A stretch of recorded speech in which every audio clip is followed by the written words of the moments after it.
There are a number of ways you can use the Zero Waste Autumn Leaves die. Let's look at 3 of them today. As you can see, I've cut a number of different panels. I have Forest Glade, Classic Crest Solar White, Pumpkin Pie, Honey Drizzle, Burnt Red, and also Milk Chocolate. I just love these colours, they give a beautiful autumn theme.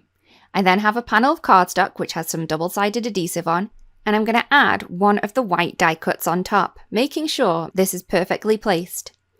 What I'm then going to do is I'm going to take all of the different leaves from all of the different colours and add these into the negative spaces on the white die cut.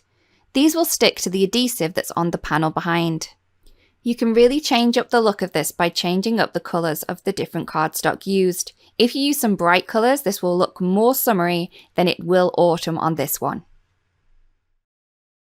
I find that using tweezers or even the perfect picker tool from Altenew really helps with placement when trying to add these into place.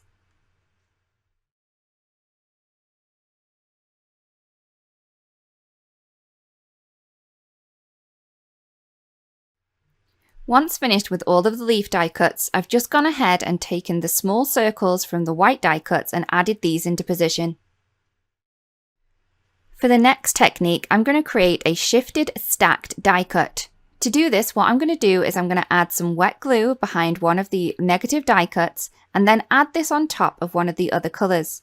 I'm going to slightly shift this so you can see the colour peeking through the open negative die cut. I'm going to keep going with this with the same technique of adding glue and shifting it slightly so I have all of the negative panels used.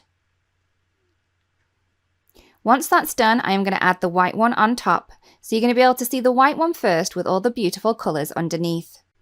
As we shifted the die cuts, what we're going to need to do is just trim off the edges to get a beautiful clean finish to this panel.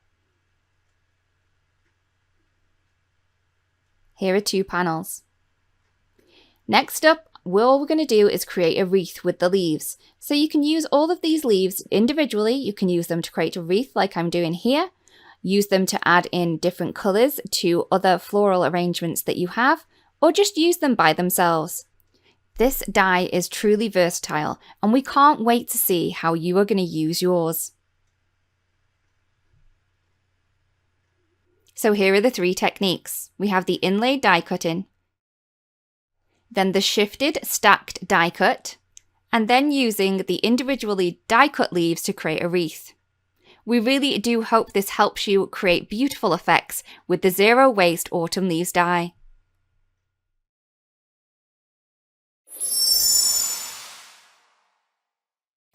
Hello crafters, Jen here. For more tips, techniques, tutorials, and to discover which paper crafting products are right for you, subscribe to Altenew's YouTube channel. Make sure to hit the notification bell so you don't miss any videos. Thanks for watching.